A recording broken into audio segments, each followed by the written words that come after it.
Such a blessing to be able to spend this moment with you here today on the word of encouragement. I'd like to go to 1 Peter chapter 2. 1 Peter is preparing the people of God in that generation to face the struggles of persecution. And they were facing some very major fiery trials ahead. And so throughout this chapter, he's talking about the fact that it's very important not to suffer because you're doing wrong and are having the consequences from that, but instead that you are facing persecution because you are standing for the Lord. And that's really the emphasis there. But in the opposition from especially political leadership, he says this: "For so is the will of God, that with well-doing he may put to silence the ignorance of foolish men." It goes on to say, "Honor all men, love the brotherhood, fear God, honor the king. Servants, be subject to your masters."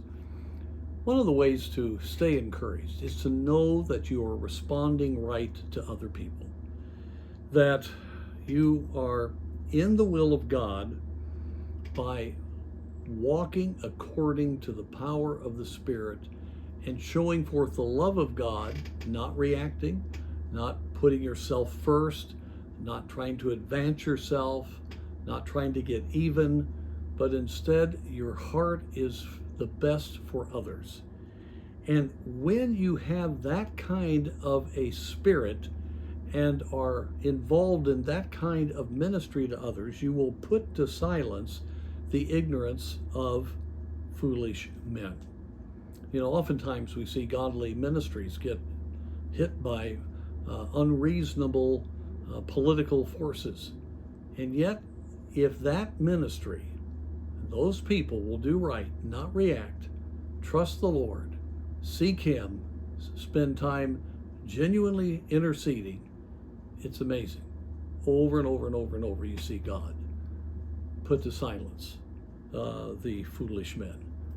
God is able to change political environments, judicial situations. He's able to work, even on our jobs, within our extended families, other kinds of hard situations that we're in. It's amazing how if we will do what's right and treat people with respect and not show anger, not show frustration, but have the right kind of spirit, we will see God work. But you know what the best thing about all of that is?